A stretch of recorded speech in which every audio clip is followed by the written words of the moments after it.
Hello everyone, आप सभी का हमारे चैनल पे स्वागत है बच्चों। आज के इस वीडियो में हम मोस्ट इम्पॉर्टेंट क्वेश्चन पूरे बुक से ढूंढ के लाए हैं 30। ठीक है, और ये जो क्वेश्चन है बोर्ड्स के द्वारा पूछे जाने वाले प्रश्न है। जितने भी मैं प्रश्न कराऊंगा ये बोर्ड में सारे कभी ना कभी पूछे गए हैं। ठीक है, आपसे रिक्वेस्ट इस वीडियो को ध्यान से देखिएगा। बाकी इंपॉर्टेंट क्वेश्चंस भी करा रखे जिसकी प्लेलिस्ट के लिंक्स मिल जाएंगे डिस्क्रिप्शन पे। तो वीडियो को शेयर करना मत भूलो, लाइक करने में कोई कंजूसी मत करना भाई प्लीज़। ठीक है, वीडियो को लाइक ज़रूर करना है। चलिए पहले क्वेश्चन पे आ जाते हैं। पहला क्वेश्चन क्या बोल रहा है, यदि 65 और 117 के जो HCF को हम इस रूप में लिख सकते हैं तो m का मान क्या होगा। देखो बहुविकल्पी प्रश्न है तो मैं ये नहीं कि फटफट से बता दूं, आराम से समझाऊंगा हर एक क्वेश्चन को डिटेल में। ठीक है, तो देखो हमें ये बोला गया है कि हमारे पास ये जो दो संख्या है ना, अगर इनका हम क्या निकालें HCF को ना इस रूप में हम लिख सकते हैं, ये प्रश्न में बोला गया है। तो चलिए हम क्या करते हैं, 65 को गुणनखंड करते हैं। पहले 65 और 117 का क्या निकालते हैं HCF। किससे कटेगा, 5 से। 5 कम 5, 5 3 15 और फिर 13 1 कम 13। 117 पे आ जाओ, अब आज गुणनखंड विधि से हम हल कर रहे हैं। 3 से कटेगा, 3 3 9, 2 बचा 3 9 27, फिर 3 से कटेगा, 3 1 कम 3, 3 3 9 और यहाँ आ जाएगा 13 1 कम 13। ठीक है, तो देखो 65 को हम लिख सकते हैं 5 गुणा 13 और 117 को हम लिख सकते हैं 3 कितनी बार है, 2 बार, 13 है 1 बार। तो जो संख्या दोनों में वो हमें देखना है। तो 13 है दोनों में, जो दोनों में होता है उसकी हमें क्या लेनी होती है, न्यूनतम घात। तो जो HCF है 65 और 117 का वो कितना, 13 की घात 1, 13 है। और प्रश्न में ये बोला गया है कि HCF को आप इस रूप में लिख सकते हो, 65m माइनस 117 लिख सकते हैं, ये 13 के बराबर है। तो क्या है जी, 117 प्लस का इधर के क्या हो जाएगा, माइनस का इधर के क्या हो जाएगा, प्लस का। जोड़ेंगे तो 130 हो जाएगा। ये 65 गुणे में है, इधर आके क्या हो जाएगा, बट्टे में। तो 65 दूनी 170। तो जो m का मान होगा ना वो कितना होगा, 2 होगा। m का मान कितना होगा, 2 होगा। ये हमें हमारा आंसर मिल जाएगा। आ गया, एक आराम से समझा दिया मैंने। किसी भी प्रश्न में डाउट हो एक बार दोबारा जरूर देख लेना। अगला प्रश्न ये बोल रहा है, यदि p और q दो धनात्मक पूर्णांक इस प्रकार है कि p ये है हमारे पास और b ये है हमारे पास, a और b अभाज्य गुण संख्या है, तो LCM क्या होगा।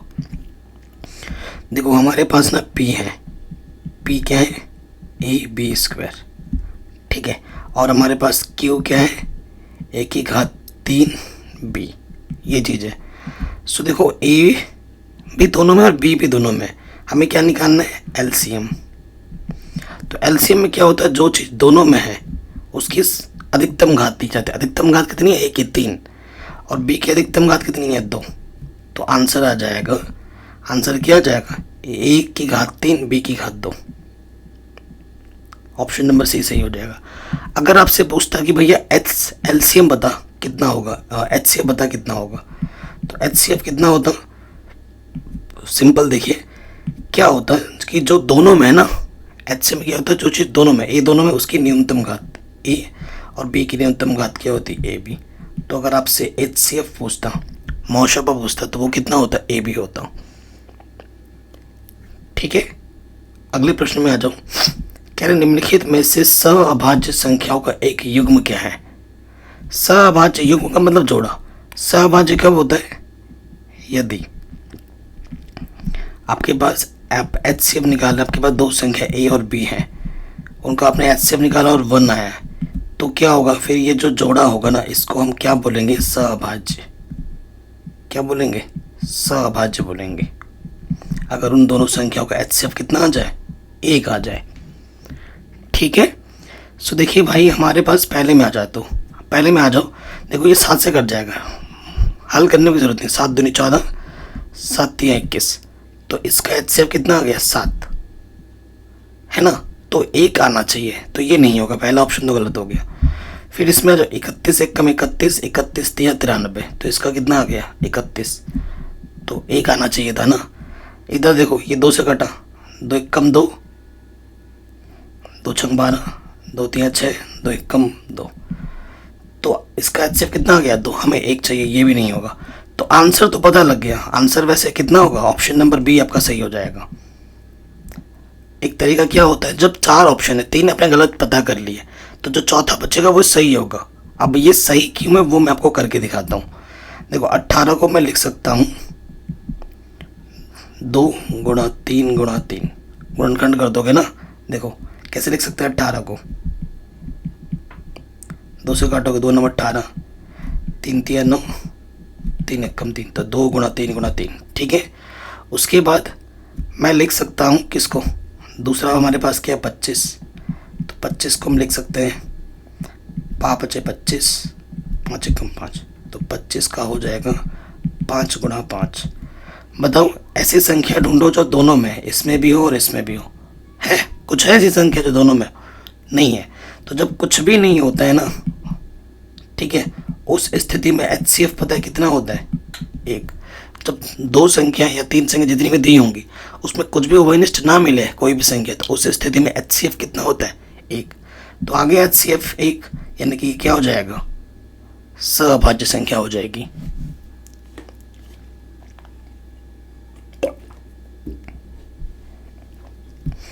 जितने भी मैं प्रश्न कराऊंगा ना सारे इंपॉर्टेंट छाट के लाया हूं। अगला प्रश्न आपसे क्या बोल रहे हैं कि किस मान के लिए ये जो समीकरण युग्म है और ये जो समीकरण युग्म का एक अद्वितीय हल होता है, ठीक है, अद्वितीय हल आपसे पूछ रहे हैं। तो अद्वितीय हल के लिए कंडीशन क्या होती है, अद्वितीय हल के लिए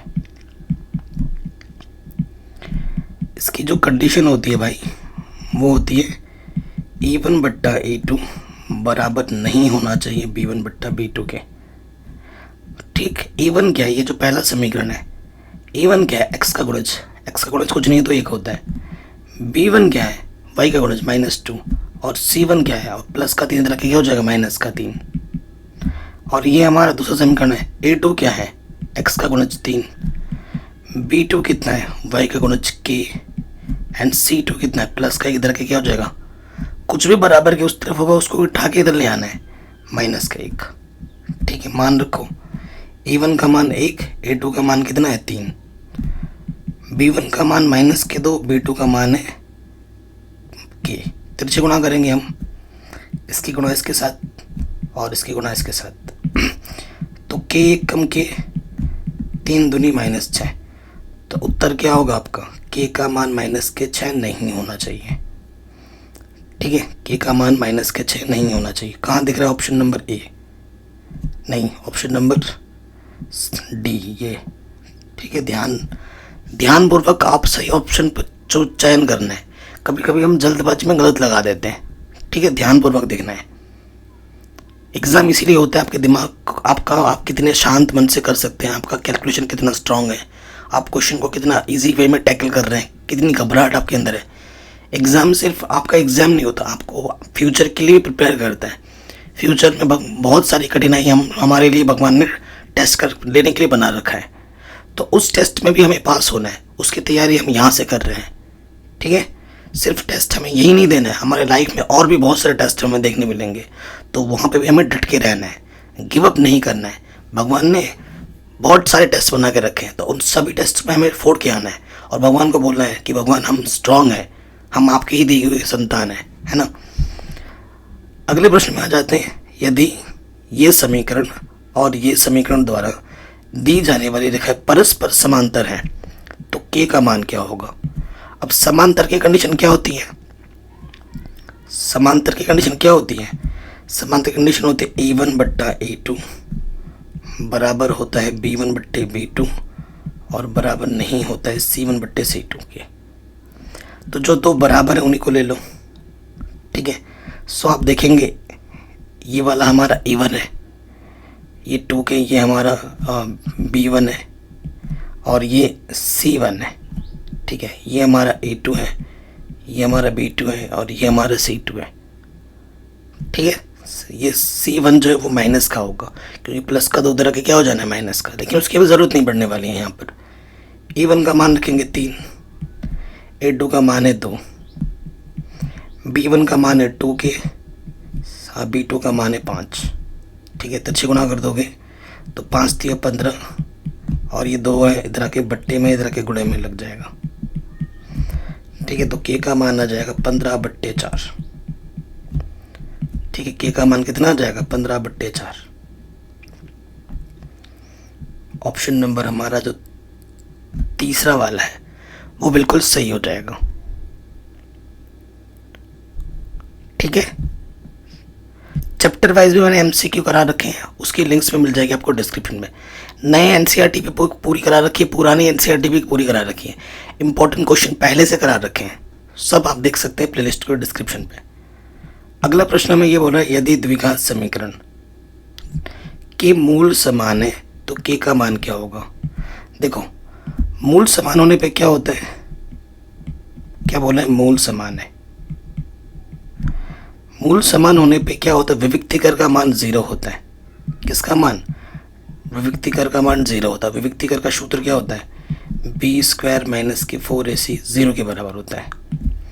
तो इस प्रश्न में आ जाओ, यहाँ देखो a की जगह पे 3 है, b के जगह पे -6 है, और c के जगह पर k है। ठीक है, मान रखेंगे b का मान है -6, 4, a का मान है 3 और c का मान है k।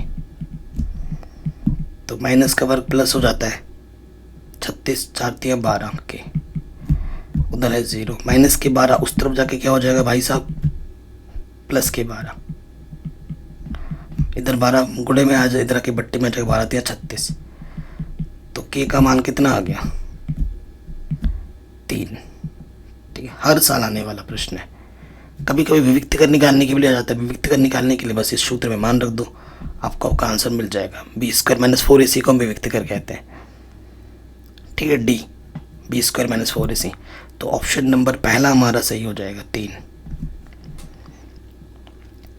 कोई डाउट, कोई दिक्कत नहीं होगी। आगे बढ़ते हैं, कह रहे हैं द्विघात समीकरण में मूलों का गुणनफल क्या होगा। देखो, मूलों का जो गुणनफल का सूत्र होता है, ठीक है, अल्फा गुणा बीटा, वो होता है C/A। ठीक है, और यहाँ पर a की जगह पे कितना है, 3। ठीक है, b की जगह पर है -4। ठीक है, तो x का गुणज -4, और c अचर पद यहाँ है ही नहीं, तो c है 0।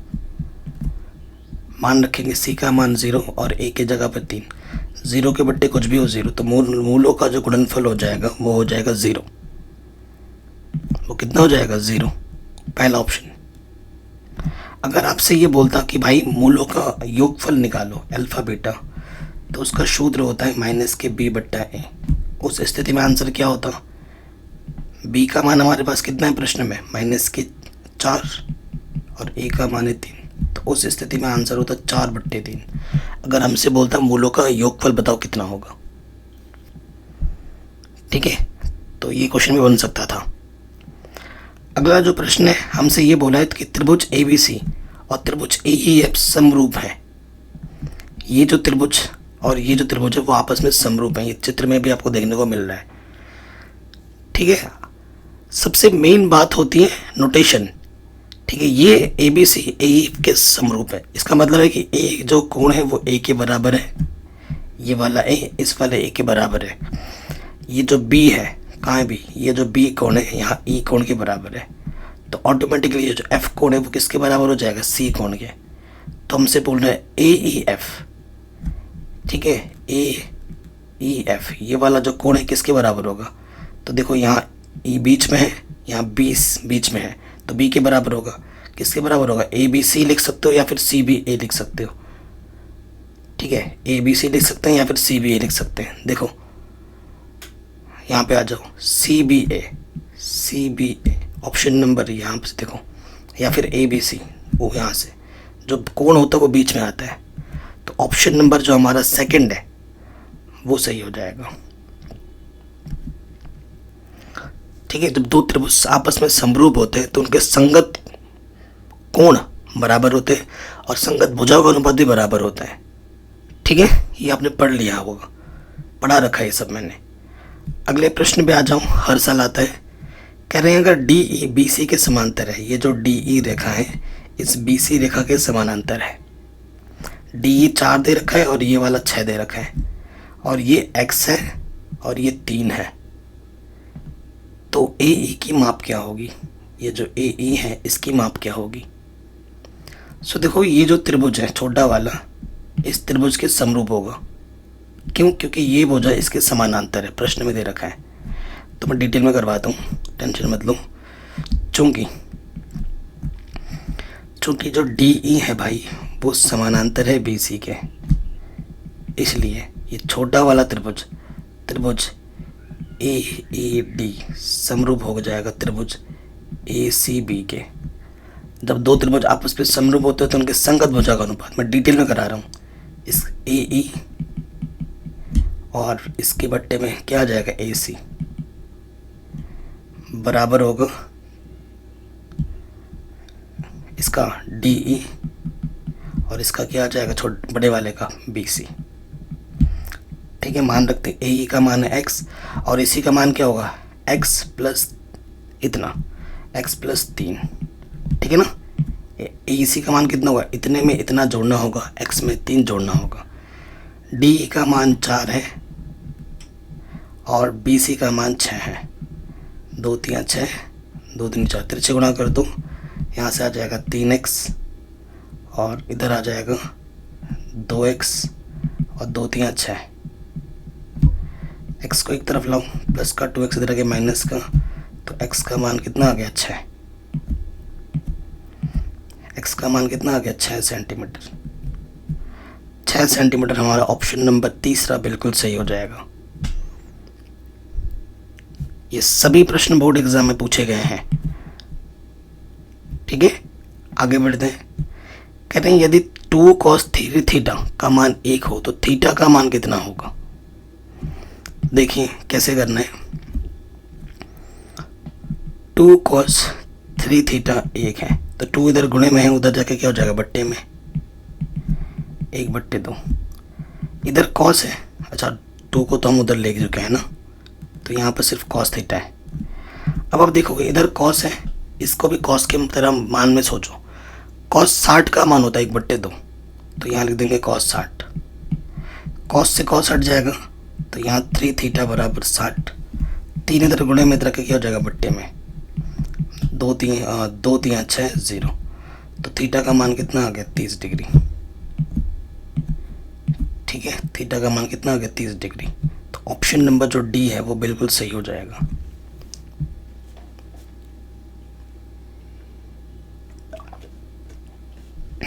आगे बढ़ते हैं।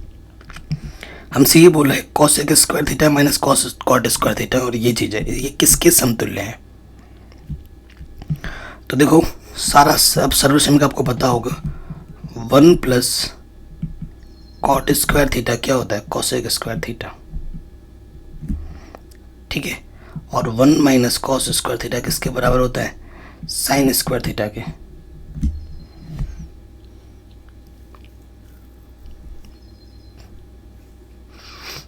ठीक है, 1 plus cot square theta cosec square theta के बराबर होता है, और 1 माइनस कॉस स्क्वायर थीटा ये चीज़ होती है। तो देखो यहाँ पर cosec square theta minus cot square theta, इसके जगह पे आ जाएगा 1, इसके जगह पे क्या आ जाएगा, 1, आइडेंटिटी है। और 1 माइनस कॉस स्क्वायर क्या होता है, साइन स्क्वायर थीटा। तो 1 इंटू साइन क्या होता है, साइन, एक को किसी से भी गुणा करेंगे वही आ जाएगा।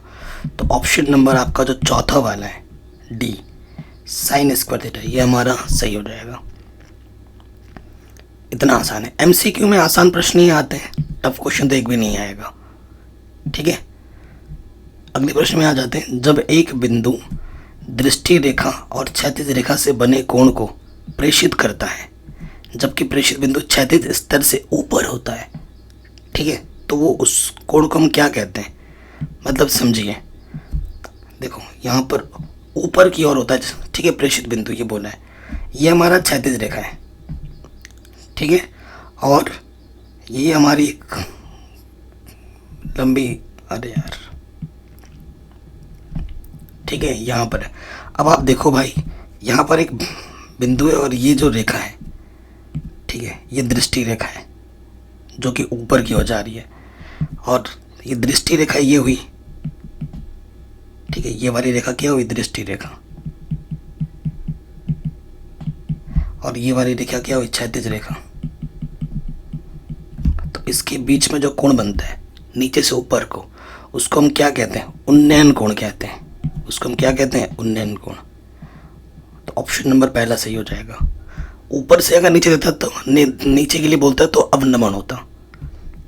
ठीक है, इस प्रश्न पे आ जाते हैं।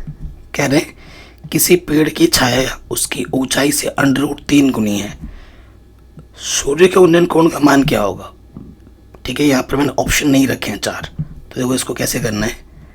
हमसे क्या बोल रहे हैं, हमारे पास एक पेड़ है, ये पेड़ है, ठीक है, पेड़ मैं बना देता हूँ, और ये पेड़ की छाया है।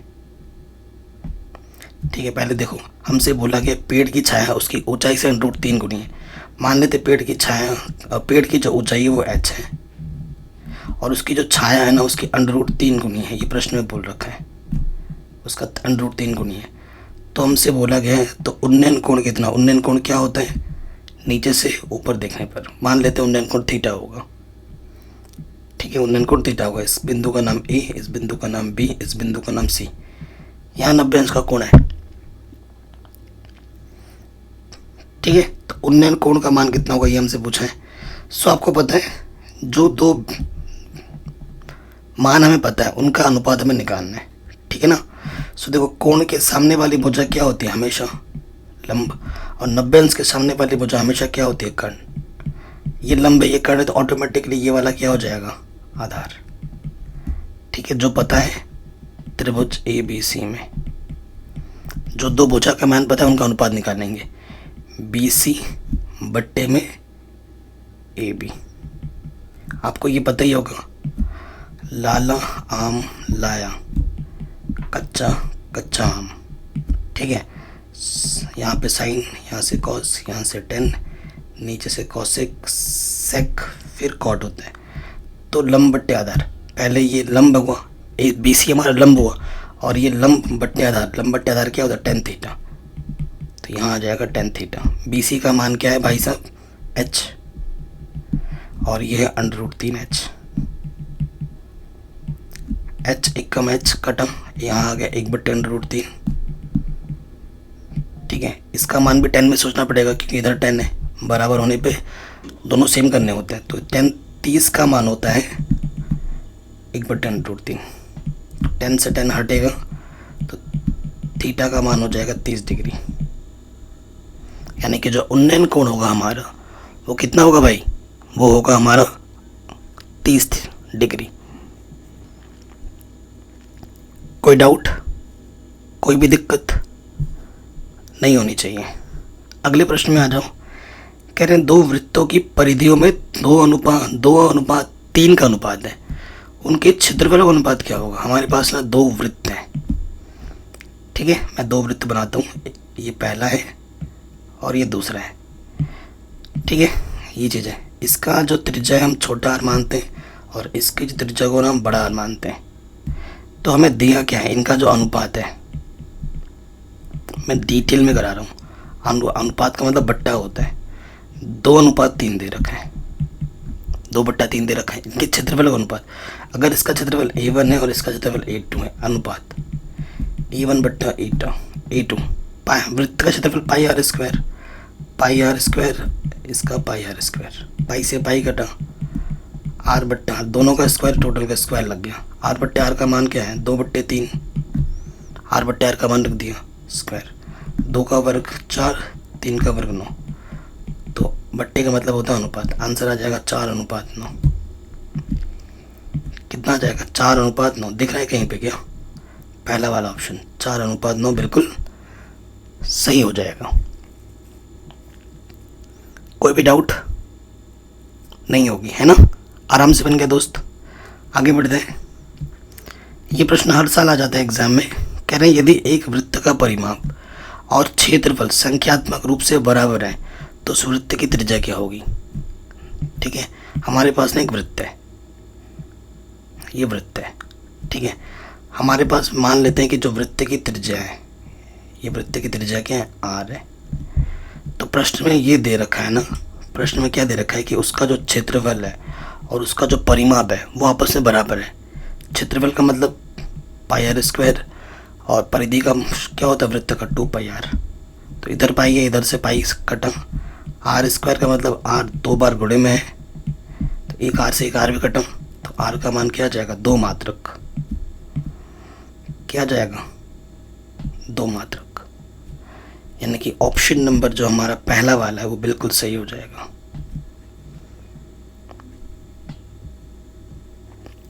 ठीक, कोई दिक्कत बताइए आप? नहीं होगी। आगे बढ़ते हैं। कह रहे हैं एक साहुल निम्नलिखित का संयोजन होता है। साहुल आपने देखा होगा मिस्त्रियों के पास होता है। ठीक है, पढ़ाई नहीं करोगे तो भाई मिस्त्री ही बनना पड़ेगा, और मिस्त्री भी ठीक ठाक कमा लेते लेकिन मेहनत बहुत होती है। साहुल आपने देखा होगा ऐसा होता है ना, मिस्त्रियों के पास ऐसा कुछ एक होता है साहुल, ठीक है ना, और यहाँ से धागा बंधा होता है। तो ये जो साहुल है किसका किसका मेलन मेल से बना होता है? तो ये होता है शंकु, और ये होता है अर्धगोला। वृत्त नहीं है ये, अर्धगोला, ध्यान रखना।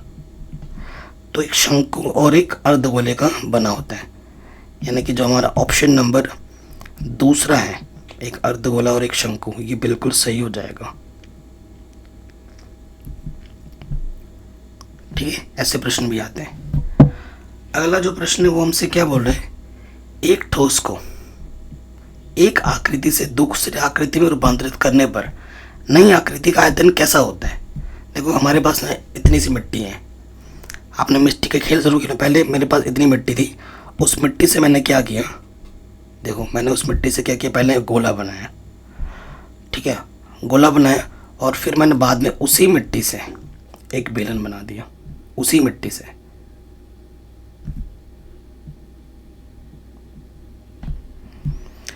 तो इस गोले बनाने में जो मिट्टी लगी है और बेलन बनाने में जो मिट्टी है वो मिट्टी समान है। बचपन में हमने मिट्टी के खेल खेले हैं, आई डोंट नो, मैंने तो बहुत खेले हैं। मिट्टी से बनाकर यूँ बीच में ऐसे करने के बाद ऐसे पट से मार देते तो आवाज़ आता था और बीच से फट जाता था, और फिर वो जितना फटता था ना सामने वाला उतना मिट्टी उसको देना पड़ता था भरने के लिए। बड़ा मज़ा आता था बचपन में। आपने खेला है कि नहीं, कमेंट करना, ठीक है। तो एक आकृति से जब दूसरी आकृति में बदलेंगे तो मिट्टी तो वही है, ना तो घटेगा ना बढ़ेगा, समान रहेगा, एक जैसा रहेगा। तो पहले के समान रहेगा, ये ऑप्शन सही हो जाएगा, पहले के समान रहेगा, जितना पहले था उतना अब भी रहेगा। ठीक है, अगले प्रश्न में आ जाओ। कह रहे हैं 1 से 9 तक की प्राकृतिक संख्याओं का समांतर माध्य क्या होगा? यहाँ माध्य भी लिख सकता था सिर्फ। माध्य में क्या होता है ना, जितनी भी संख्याएं हैं उन सबको जोड़ दो। 1 से लिखो ना, 1 2 3 4 5 6 7 8 9 जोड़ दे। कितनी संख्या टोटल? 9 से जितनी संख्या उससे भाग दे दो। ऊपर जोड़ेंगे तो 45 आ जाएगा। 9 9 पंचे 45, तो आंसर आ जाएगा 5। कितना आ जाएगा आंसर? 5। दिख रहा है ऑप्शन में कहीं 5? समांतर माध्य, या फिर सिर्फ माध्य भी इसको बोल सकते हैं। सिंपल, आराम से आ गया, हर साल आता है ये प्रश्न। अगला प्रश्न आपसे क्या बोल रहे हैं, यदि द्विघात भी, ये जो बहुपद है, शून्यकों में से एक शून्य माइनस के 3 है, तो k का मान क्या होगा? यहाँ पे ये जो k दिख रहा है ना, इसका मान बताना है कि क्या होगा। तो जो शून्य होता है वो क्या करता है, उस बहुपद को शून्य बना देता है x के जगह पे वो मान रखने पर। जहाँ जहाँ x दिख रहा है ना, वहाँ पर वो मान रखोगे। कौन सा मान? माइनस के 3 रखो। k -1 x के जगह पे क्या रखना? माइनस के 3। फिर k x के जगह पे रखना है माइनस के 3, यहाँ पर है +1। इसको क्या बना देगा? शून्य, क्योंकि वो शून्य है। ठीक है, तो k -1 -3 का वर्ग करेंगे तो प्लस के 9 हो जाएगा, और ये आ गया माइनस के 3k प्लस के 1। 9 से अंदर गुणा करेंगे, 9k माइनस के 9 माइनस के 3k प्लस का 1। तो 9 के से 3 के घटाएंगे तो 6k, माइनस का 9 प्लस का 1 माइनस के 8। तो माइनस का 8 इधर आके प्लस का 8 हो गया, और ये जो 6 गुणे में इधर के बट्टे में आ गया। 2 3 6, 2 चौके, तो k का मान आ गया 4/3। दिख रहा है कहीं पे 4/3 आपको? ऑप्शन में दिख रहा है, पहला वाला ऑप्शन सही हो जाएगा। देखो उसने गड़बड़ी आपसे, इसने माइनस का भी ऑप्शन रखा हुआ है यहाँ पर, तो जो गड़बड़ी आप कर सकते हो ना वो ऑप्शन वो डालेगा 4 में से एक। और एग्जामिनर हमेशा चाहता है कि बच्चा गड़बड़ी करे, वो आपका भला कभी नहीं चाहता। वो सोचता है भाई बच्चा किस तरीके से फेल हो जाए, बड़ी खुशी मिलती है उनको जब बच्चे के नंबर कम आते हैं। ठीक है, तो हमें उनसे उनका हक छीनना है, हमें ठोक के नंबर लाने, 100 में से 100 नंबर लाने। ठीक, अगले प्रश्न में आ जाते हैं। कह रहे हैं उस एपी का सार्वंतर क्या है जिसमें 18 पद में से अगर 14 पद घटाए तो 32 आता है। सार्वंतर का मतलब डी निकालना है हमें। ठीक है, हमें सार्वंतर क्या होता है डी। तो ए 18 माइनस ए 14 32 है। 18 पद यानी कि एक कम कर दो, ए प्लस 17 डी। 14वां पद ए प्लस 13 डी, यहाँ 32 है। प्लस का है माइनस का कटा, 17 में से 13 घटाएंगे तो 4 डी आ जाएगा। ठीक है, 4 गुणे में इधर किया जाएगा बट्टे में, 4 8 32, तो डी का मान आ गया 8। ठीक है, डी का मान कितना आ गया 8 आ गया। तो ऑप्शन नंबर जो पहला है वो सही हो जाएगा।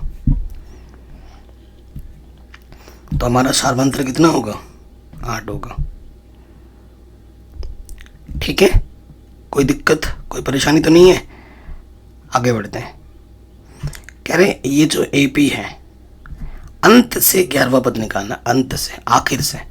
सो देखिए आखिर से बोला है तो पहला पद क्या हो जाएगा माइनस के 62। अंत से 11वां पद निकालना है। ठीक है, तो कॉमन डिफरेंस क्या होगा, जब भी कॉमन डिफरेंस की बात होती है, सार्वंतर की बात होती है, तो माइनस लगा दो अंत वाले के लिए, और जैसे पहले करते थे वैसे ही रखो। दूसरा पद क्या है माइनस 7, पहला पद है 10, तो 7 में 10 घटाएंगे माइनस का 3, तो ये आ जाएगा प्लस के 3। हमें निकालना है 11वां पद यानी कि ए प्लस के 10 डी। ए हमारा है माइनस के 62, डी हमारा है 30, तो 10 3 30, तो ये आ जाएगा माइनस के 32। ठीक है, तो ऑप्शन में आपको क्या लिखना है माइनस के 32। कहीं दिख रहा है माइनस के 32? तीसरा वाला ऑप्शन हमारा बिल्कुल सही हो जाएगा। ठीक है, कोई डाउट नहीं होगा। आगे बढ़ते हैं। अगला प्रश्न हमसे क्या बोल रहा है, बिंदु की मूल बिंदु से दूरी क्या होगी। देखो अगर इस बिंदु का आपसे बोलता भुज निकालो, कोटि निकालो, फिर क्या करते हैं, जैसे ये माइनस का 6 है और ये 8 है, तो जो x वाला होता है वो भुज होता है, और जो y वाला होता है उसे हम क्या कहते हैं, कोटि। ठीक है, मूल बिंदु का निर्देशांक क्या होता है 0,0। ठीक है, अब आपसे क्या बोला इस प्रश्न ने कि इस बिंदु की मूल बिंदु से दूरी निकालो। तो मैं आपको ट्रिक बताता हूँ, जब भी मूल बिंदु बोलेगा तो जो सिंगल बिंदु दे रखा है ना उसको क्या करना है, अंडर रूट में लिखना है, -6 का स्क्वायर और 8 का स्क्वायर। ठीक है, इतना लगा दो, दो बिंदु के बीच की दूरी वाला सूत्र लगाने की जरूरत नहीं है। 6 का वर्ग 36, माइनस का वर्ग तो प्लस हो जाता है, 8 8 64, जोड़ देंगे तो आ गया 100, 100 का वर्गमूल 10। तो आपको आपका उत्तर कितना मिलेगा, 10 मिलेगा, 10 मात्रक। ठीक है, कोई दिक्कत कोई परेशानी नहीं होगी। इस यही आता है, एक्स अक्ष के लिए y निर्देशांक 0, y अक्ष के लिए x निर्देशांक 0, इस टाइप के क्वेश्चन एनसीईआरटी से पूछे जाते हैं। अगला प्रश्न हम क्या बोल रहा है, वृत्त के बाहर स्थित किसी बिंदु से वृत्त पर खींची जा सकने वाली स्पर्श रेखाओं की संख्या कितनी होती है। देखो ये वृत्त के बाहर एक बिंदु मैंने ले लिया, इससे हम कितनी स्पर्श रेखा खींच सकते हैं, 2 ही खींच सकते हैं सिर्फ, और सिर्फ कितने खींच सकते हैं, 2, मात्र 2, एक बिंदु से। और एक वृत्त पर कितना खींचा जा सकता है, अनंत। और वृत्त पर बाहर एक बिंदु ले लिया, उससे कितने खींच सकते हैं, 2। जैसे यहाँ कह रहे हैं असंभव घटना की प्रायिकता कितनी होती है। असंभव घटना जो कभी हो ही नहीं सकती, अगर मैं बोल दूं 1 महीने में 40 दिन होते हैं, तो जो चीज़ पॉसिबल नहीं है उसकी हम प्रायिकता भी नहीं निकाल सकते। तो असंभव घटना, अनिश्चित घटना की प्रायिकता 0 होती है। कितनी होती है, 0। निश्चित घटना की प्रायिकता 1 होती है। अब वृत्त के एक बिंदु पर कितनी स्पर्श रेखाएं हो सकती हैं, एक बिंदु पर है ना, तो एक बिंदु पर एक ही हो सकती है। ये हमारा वृत्त है, ठीक है, और यहाँ से हम ले लेते हैं एक स्पर्श रेखा। एक स्पर्श जो रेखा होती है वो एक ही बिंदु पर टच करते हुए जाती है।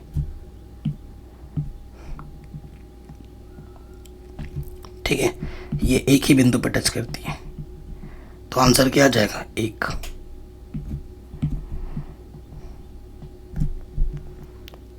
ठीक है, आंसर क्या आ जाएगा भाई साहब? आंसर आ जाएगा 1। कोई दिक्कत नहीं होगी, आगे बढ़ते हैं। कह रहे हैं 52 ताशों की गड्डी में से एक लाल ताश निकाला जाता है, लाल रंग का मूर्ख कार्ड होने की प्रायिकता क्या होगी? मुख कार्ड होने की प्रायिकता क्या होगी? मुख बोल रहा हूँ। सो देखो, आपके पास जो पत्ते होते हैं ना, टोटल पत्ते होते हैं 52, कुल पत्ते आपके 52 होते हैं, जिसमें 2 कैटेगरी होती है। ठीक है, एक लाल होता है और एक काला होता है। ठीक है, लाल के पास 26 पत्ते होते हैं और काले के पास भी 26 पत्ते, और इनकी भी 2-2 कैटेगरी होती है। ठीक है, हर कैटेगरी में 13-13 पत्ते होते हैं। टोटल कुल मिला के 4 कैटेगरी होती है।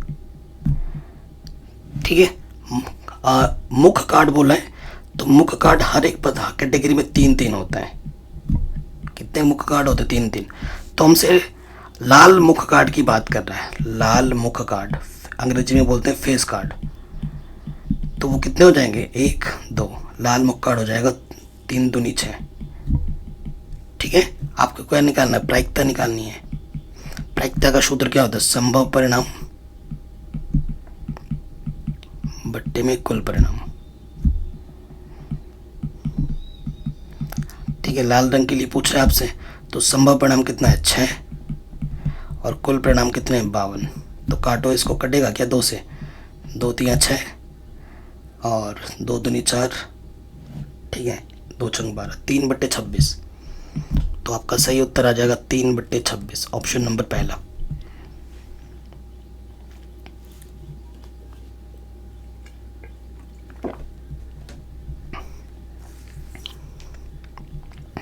आखिरी प्रश्न है, क्या बोल रहे हैं? निम्नलिखित में से कौन सी संख्या किसी घटना की प्रायिकता नहीं हो सकती? देखो गाइस, ये वीडियो अगर आप अच्छा रिस्पॉन्स दोगे तो मैं और 30 ऐसे क्वेश्चन लेके आऊँगा जो कि वेरी वेरी इंपॉर्टेंट है। जितने भी क्वेश्चन बनाए आपने खुद देखा होगा, पढ़ के भी आपको लगा होगा कि नहीं यार ये क्वेश्चन तो वाकई में इंपॉर्टेंट है, और सारे आ भी रखे हैं। ठीक है, प्रायिकता का मान जो होता है ना भाई, वो कभी भी माइनस में नहीं हो सकता। प्रायिकता का मान कभी 1 से बड़ा नहीं हो सकता। प्रायिकता का मान कभी माइनस में नहीं होता। प्रायिकता का मान कभी 1 से बड़ा नहीं होता। प्रायिकता का जो मान होता है ना, किसी भी घटना की जो प्रायिकता होती है उसका मान हमेशा 1 से छोटा होगा या 0 से बड़ा होगा। तो यहाँ पे जो लिखा हुआ है ना -2, तो प्रायिकता का मान कभी माइनस में नहीं हो सकता। तो ये नहीं हो सकता प्रायिकता का मान। बाकी 3 ऑप्शन सही हैं, इनका मान हो सकता है, परंतु सी सरासर गलत है। ठीक है, तो वीडियो में आपको कैसी लगी प्लीज़ आप कमेंट करके हमें बताएं, एंड डिस्क्रिप्शन ज़रूर चेक कर लो।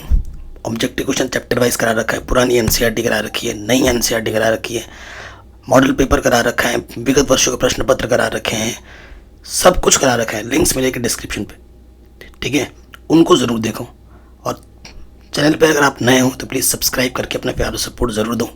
वीडियो को लाइक कर देना, इसमें कंजूसी मत करना। जय हिंद, अपना ख्याल रखो। और अगर आप हमारे कोर्स को ज्वाइन करना चाहते हो, पेड ग्रुप जो ज्वाइन करना चाहते हो, जिसमें आपको स्टडी मटेरियल मिलेंगे हर विषय के 299 रुपीज़ में भी ऑफर चल रहा है। ठीक है, लिमिटेड सीट्स हैं, तो उसके लिए आप मेरे दिए गए नंबर पे फ़ोन पे करके अपना स्क्रीनशॉट मुझे उस नंबर पे मैसेज करें। फालतू का कॉल मत करना, मैं नहीं उठाऊंगा। जो बच्चे सच में इंटरेस्टेड है वो पे करके स्क्रीनशॉट भेज देना। ठीक है, फिर मैं आपको ग्रुप में ऐड कर लूँगा। जय हिंद, मिलते हैं नए वीडियो में, तब तक अपना ख्याल रखें।